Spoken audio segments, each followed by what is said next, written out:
I can make a case for the price actually rising into the next couple of weeks and maybe outside this range that the price has been captured in. But a lot of other traders have an equal case that the price should be revisiting the October lows.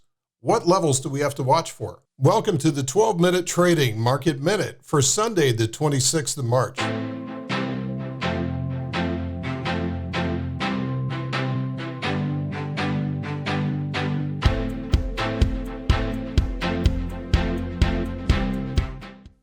Here's the triple fractal chart of the S&P 500. We're going to start on the monthly chart on the left-hand side.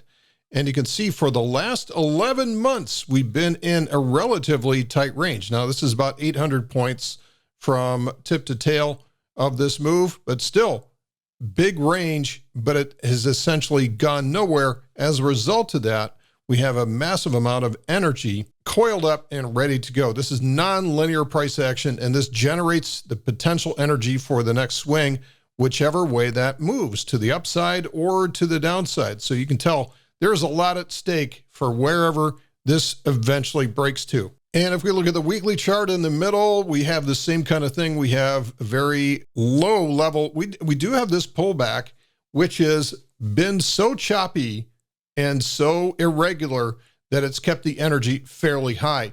And of course, the daily chart has just been bouncing all over the place, which has been sort of subjugated from the larger time frames. So what are some levels that will tell us whether or not the price is breaking higher or breaking lower? And this is the daily chart of the S&P 500 futures. And I've got 3 studies on here, which are anchored volume-weighted average price, or the VWAP, anchored VWAP. So what we're looking at is an anchor from the important lows from last October. That's the blue line, which is rising and intersects the 200-day moving average in green right at this level, and that's about 39.43. So that is our support level that has to hold in the short term. If the price closes below there, then probably the S&P is in trouble. Now, we have 2 more anchors on this chart. One anchor is to the first of the year, so the beginning of 2023, and this effectively forms a dynamic support and resistance for the beginning of the year. Right now, the price is below that level. And notice also that it's teaming up with that level up here, which represents the anchor for the February high about a month and a half ago. So we've got this down to about a 60 or 70 point range.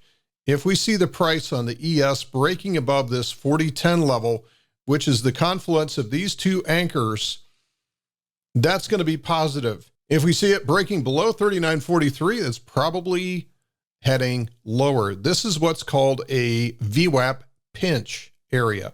So we've got a pinch area where we've got upper anchored VWAPs pushing down, acting as resistance. We have also this very important anchored VWAP down here as support, pushing up, adding support. So it's down to about a 60, 70 point range. One way that we break from here will show us which way, more than likely, the next trend is moving to. That's it for today's Market Minute. We'll see you in the next one.